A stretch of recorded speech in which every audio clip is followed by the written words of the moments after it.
আমাদের চাকরির যোগ্য দাবি ন্যায্য দাবি লড়াই নেব, আমাদের দাবি ন্যায্য দাবি চাকরির দাবি লড়াই নেব, আমাদের দাবি চাকরির দাবি ন্যায্য দাবি লড়াই নেব, আমাদের দাবি চাকরির দাবি লড়াই নেব।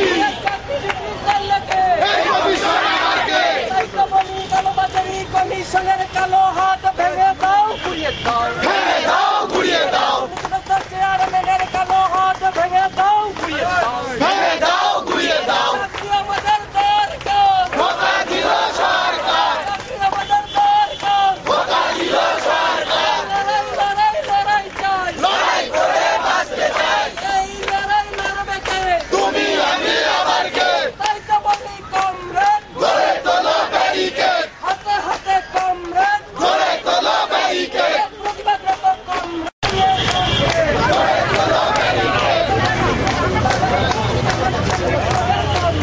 গড়ে তোলো ব্যারিকেড, চলছে চলবে, চলছে চলবে, চলছে চলবে, চলছে চলবে, লড়াই করে বাঁচতে চাই, পিছু হটবো না, আল্লাহ বল, আল্লাহ বল, আল্লাহ বল, আল্লাহ বল, আল্লাহ বল, আল্লাহ বল, আল্লাহ বল, আল্লাহ বল, আল্লাহ বল, আজাদুর, আজাদুর,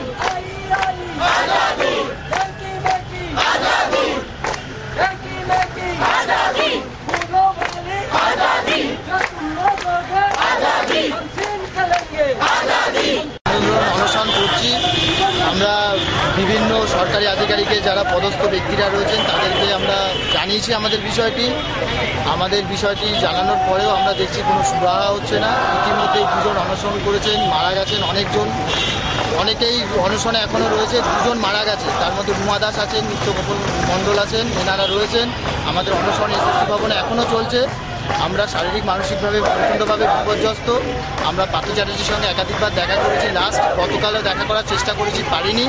শিক্ষা সচিবের সঙ্গে দেখা করেছিলাম, উনি বলছেন দেখছি আমাদের বিষয়টা, কিন্তু তিনি সেভাবে আশ্বাস দিতে পারেননি। আজ আমরা বিধানসভায় যাচ্ছি, ওখানে গিয়ে যত বিধায়ক আছেন তারা তো শুধু রাজনৈতিক দলের প্রতিনিধিত্ব করেন না, তারা আমাদের সবার আপামর জনতার প্রতিনিধিত্ব করেন। আমাদের দাবি একটাই তাদের কাছে, যে আমাদের এই বিষয়টা ওনারা ভাবুন, ওনারা দেখুন, কারণ আমরা মানসিক, আর্থিকভাবে, শারীরিকভাবে ভীষণভাবে বিপর্যস্ত। একমাত্র ওনারাই পারেন, আর যেহেতু মাননীয় মুখ্যমন্ত্রী ওখানে আছেন বা থাকেন, ওনাদের কাছেও বার্তাটা পৌঁছে দেওয়া। আর এভাবে তো চলতে পারে না, একটা সলিউশনের ওয়ে আউট আসা উচিত। মুখ্যমন্ত্রীর সঙ্গে দেখা করবেন? যদি দেখা হয়ে যায় বা যদি আমরা সুযোগ পাই অবশ্যই দেখা করব, এবং আমাদের যে বিষয়টি সেটি তুলে ধরার চেষ্টা করব। এটা আমাদের সবসময় প্রায়োরিটি থাকে যদি ওনার সঙ্গে দেখা করা যায়। আর যদি দেখা একান্তই না হয়, সমস্ত যারা বিধায়করা রয়েছেন তাদের সঙ্গে দেখা করে আমাদের বিষয়টা, আমাদের বক্তব্যটা তুলে ধরা, এটা আমরা আপ্রাণ চেষ্টা করছি। আর সেই উদ্দেশ্যেই আরেকটু পরে আমরা বিধানসভায়